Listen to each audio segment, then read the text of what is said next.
Bem-vindo! E hoje eu estou começando uma série nova aqui no meu canal, onde eu vou comentar sobre fatos, sobre acontecimentos que a gente tem visto por aí na internet, a gente tem visto nas notícias e que são coisas que trazem a nossa atenção, né? É lógico que eu vou trazer um comentário baseado na minha experiência com desenvolvimento humano, com psicologia positiva, com ontologia, com coaching ontológico. Então, eu vou tentar trazer aqui um comentário sempre diferente, né? Diferente para fazer a gente refletir, a gente pensar um pouquinho, tá? E eu tô com o meu cartãozinho de anotações aqui. E hoje eu quero falar um pouco sobre um tema que está aí super forte na mídia, seja no Brasil, seja aqui nos Estados Unidos, por mais que a gente não vai ter eleições para presidente esse ano aqui nos Estados Unidos, no Brasil teremos, né, que é o tema das eleições.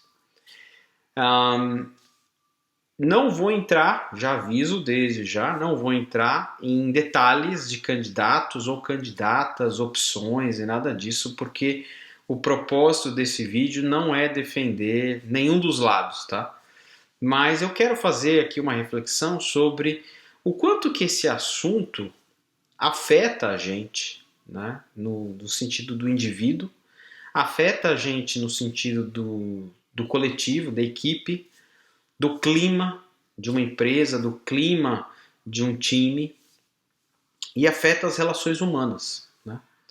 Então, a primeira coisa que eu quero te convidar para olhar quando a gente fala assim, qual é o fato? O fato é eu abro a internet, eu vejo pesquisa sobre corrida presidencial entre o candidato A e o candidato B.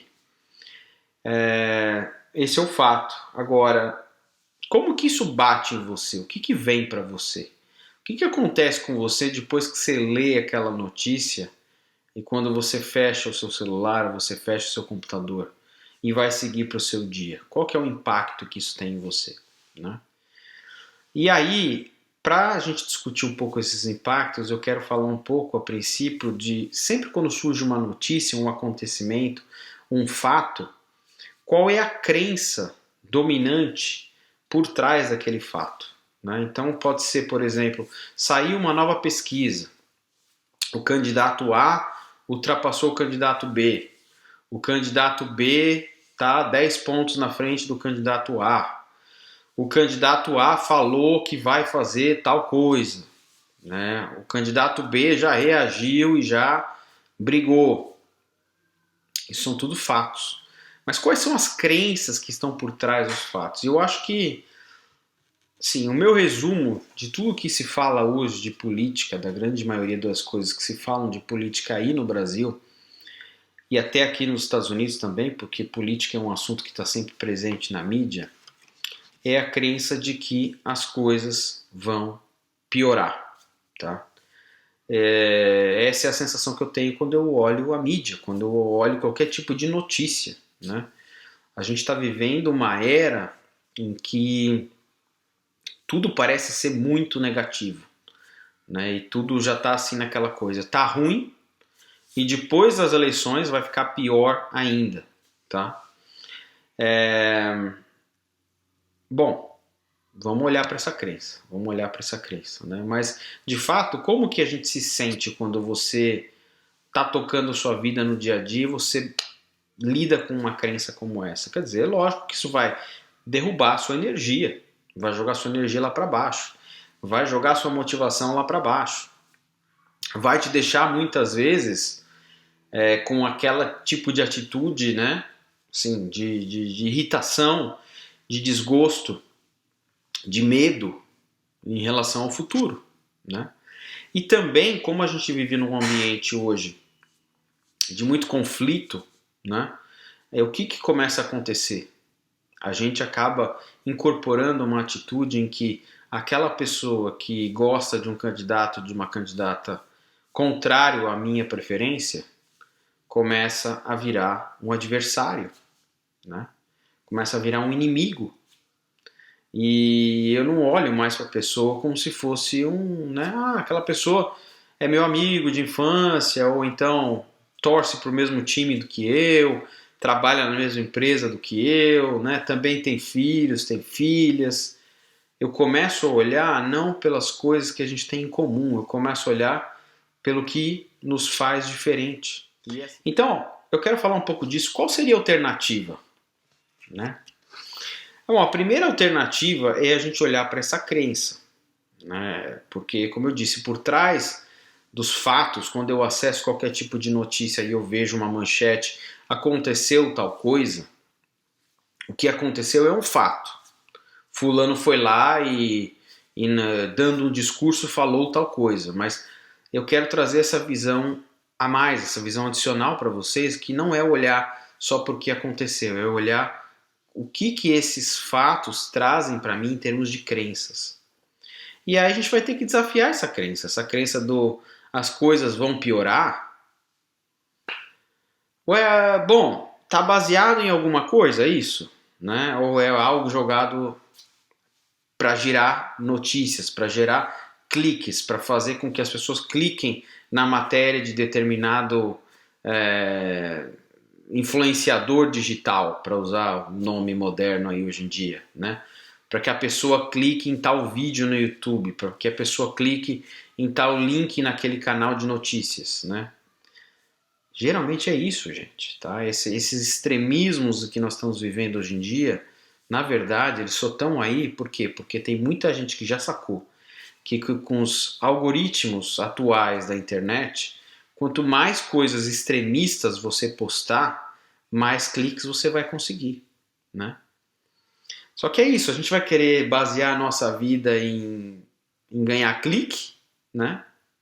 E odiar uns aos outros, né? Quer dizer, ficar encarando o outro como se fosse um inimigo em troca de ganhar clique, é isso? Esse é o sentido da vida agora, né?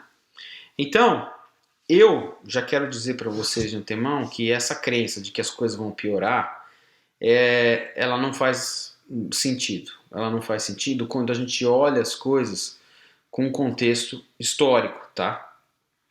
O que eu quero dizer com isso? Eu quero dizer que sim, eventualmente, dependendo de quem ganhar as eleições, as coisas podem piorar um pouco. Podem. Mas adivinha, essa pessoa que ganhar as eleições vai ficar 4 anos no poder. E depois terão outras eleições. E eventualmente, dependendo da escolha da população, outra pessoa vai entrar no lugar, né? Então sim, no curto prazo as coisas podem piorar. Mas também as coisas podem melhorar, né? E o que eu acho importante a gente olhar é a visão de longo prazo. É uma das maneiras nas quais eu uso muito para me libertar desse estresse do dia a dia, esse estresse de, ai meu Deus do céu, falou tal coisa, né? Vai acontecer tal coisa no mês que vem, vai ter um protesto e tudo mais. Vamos olhar no longo prazo. E o longo prazo eu trouxe algumas estatísticas aqui para vocês, tá? Estatísticas específicas aí do Brasil. Por exemplo, nos últimos 20 anos, tá? Do ano 2000 para cá, nós estamos agora em 2022, a mortalidade infantil no Brasil caiu 36%. Tá? Por que isso? Por causa do avanço da medicina. Né? Por causa do avanço da medicina, o avanço das tecnologias, o avanço da informação. Então, apesar de todos os problemas que existem no Brasil, gente, a mortalidade infantil caiu quase pela metade, né? Em 20 anos. Oportunidades. Será que a vida hoje traz mais oportunidades para a gente de aprender, de conhecer, de viajar, de estudar do que no passado? É claro que traz, mas traz enormes oportunidades para a gente, né? E veja que apesar de todos os problemas que a gente teve no campo da política aí nessas últimas décadas, olha o quanto que a gente evoluiu, né? Por exemplo, voos. Quantas pessoas voaram aí no Brasil? Eu peguei uma estatística pré-pandemia, tá? Porque é lógico que na pandemia esse número caiu, mas se for pegar aqui o número de 2019, 120 milhões de passagens aéreas foram emitidas no Brasil, tá? Não dá para falar que são 120 milhões de pessoas, porque tem muita gente que voou mais de uma vez. Mas 120 milhões de passagens aéreas. Esse número, no início dos anos 2000, era de 37 milhões, tá? Quer dizer, era 70% menor. Veja que hoje em dia está muito mais fácil o acesso a voar, e aí você conhecer outras cidades, outros locais, outros países. Quer dizer, pensa nisso até mais para trás. Pensa no seu avô, na sua avó, pensa nos seus tataravós. Quer dizer, eram pessoas que muito raramente conseguiam visitar uma cidade vizinha, né? Não tinham essa oportunidade, não tinham esse acesso. Celulares. O que dizer dos celulares, hein, pessoal? Quer dizer, o celular hoje em dia é um mundo que está na nossa mão, porque eu tenho acesso à internet, eu tenho acesso a tudo. O uso que a gente faz do celular aí é uma outra história, né? Porque tem muita gente que acaba usando o celular para não aprender nada, acaba usando o celular para reforçar ainda mais essa cultura de ódio que eu comentei agora há pouco, né? Mas é uma ferramenta fantástica, quer dizer, você tem acesso a tudo. Você tem acesso à informação, você tem acesso à educação, você tem acesso a muitas dessas coisas gratuitas, né? Bom, em 1997, que era o começo do celular no Brasil, então a gente está falando, do ponto de vista histórico, a gente está falando de ontem, hein? 25 anos atrás, nós tínhamos 4 milhões de celulares no Brasil, tá? Agora, em 2019, essa estatística de 2019, nós temos mais de 400 milhões de celulares no Brasil. Tem praticamente 2 celulares por pessoa no Brasil, tá? O que dizer disso, né? O que dizer disso? Cara, quantos milhões de oportunidades a gente tem nas nossas mãos, tá? Com acesso à internet. Então, o primeiro comentário que eu faço é esse, quer dizer, vamos se libertar da crença que está fazendo mal para a gente. Porque essa crença de que tudo vai piorar, em última instância, primeiro, não é verdadeira, né? Como eu disse, no longo prazo não é verdadeira, tá? Porque daqui a 10, 20, 30 anos é lógico que o Brasil, os Estados Unidos, a Europa, o mundo vai estar numa situação muito melhor, né? Então, se você sempre pensar no médio e longo prazo, as coisas sempre melhoram, a verdade é essa. E segundo, é uma crença que, se eu abraçar ela, ela vai fazer mal para mim. Então, como que eu começo a trocar isso, né, por uma crença que faça bem, uma crença que seja mais saudável, né?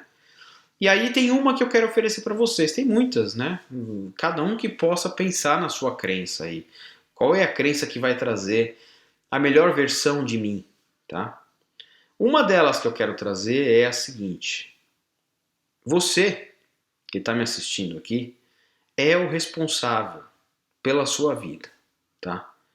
Você é o responsável pela sua vida. Você é responsável pelo sucesso, pelo fracasso, pelas frustrações, pelas alegrias, pelas conquistas que você já teve e que você está tendo.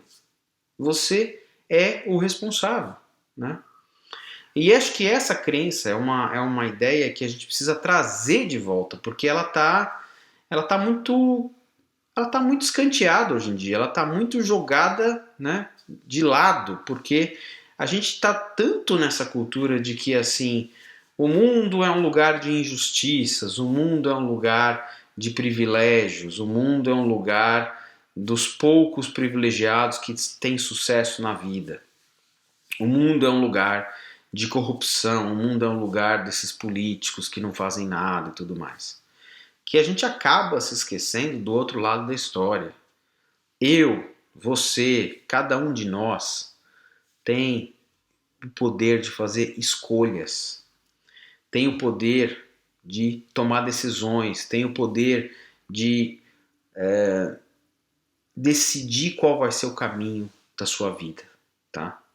Quantas e quantas histórias a gente não vê aí de vez em quando de pessoas que vieram do nada, vieram da pobreza extrema e estudaram e passaram em concursos de medicina em primeiro lugar e se tornaram profissionais reconhecidos e tudo mais, né? Quantas histórias como essa a gente não vê por aí, né? De pessoas que batalharam, superaram qualquer tipo de preconceito, qualquer tipo de problema estrutural da sociedade e chegaram aonde queriam chegar. Então, eu acho que essa é a narrativa que a gente está precisando restaurar, está precisando trazer de volta essa narrativa. De que eu e você, cada um de nós, é responsável por tudo aquilo que acontece na nossa vida. de bom e de ruim, tá? É isso que eu quero oferecer para vocês. E aí, uma última reflexão é, na medida em que você abraça essa nova narrativa da responsabilidade, da autonomia, né, do seu potencial de tomar decisões, como que você quer viver no dia a dia? Como você quer ser em cada dia da sua vida? E basicamente em 3 aspectos. Quais são as crenças que você quer abraçar? Quais são as crenças que você quer que sejam o norte da sua vida, da sua existência? Você quer viver com a crença de que você é um coitado? É uma coitada? Né? É uma vítima do sistema? De que tudo que acontece dá errado com você? Ok, bem-vindo. A escolha é sua. Você pode decidir abraçar esse tipo de crença. Você quer viver com a crença de que você é o protagonista da sua história e de que, apesar de todos os problemas e injustiças que sim existem, você vai seguir a sua história. Você veio aqui, você nasceu para cumprir uma história, para cumprir um papel, para cumprir um propósito e você vai fazer acontecer. Esse é um outro tipo de crença muito diferente. Então, quais crenças você vai querer abraçar no seu dia a dia? Quais emoções você vai querer que estejam presentes com você na maior parte do seu dia? Você vai querer viver a sua vida, viver o seu dia a dia movido por medo? Movido por estresse? Movido por raiva? Ou você vai querer viver o seu dia a dia movido por otimismo, por motivação, por ambição, né? E por fim, como você vai querer que seja a sua presença? E quando eu falo presença, eu falo realmente como as pessoas te percebem. Quando você entra numa reunião, quando você faz uma entrevista, quando você se apresenta para pessoas, quando você sai no final de semana e você vai em algum local, né? Como que você quer ser visto pelas pessoas, até do ponto de vista físico também. Como é que você vai se vestir? Como é que você vai se olhar no espelho e falar, né? Esse sou eu me amo, eu me aceito como eu sou e eu também me permito ter a vulnerabilidade e me permito ter confiança. Me permito olhar nos olhos das pessoas, né? Que tipo de presença você quer adotar na sua vida, tá? Então era isso. Quero deixar aqui um convite para você se inscrever no meu canal, deixar seu comentário aqui. Se você gostou do vídeo, clica no botão de joinha, tá? Clica no curtir e escreve para mim, entre em contato comigo que eu estou sempre aí disposto a conversar e ampliar essas reflexões, esse debate. Uma ótima semana.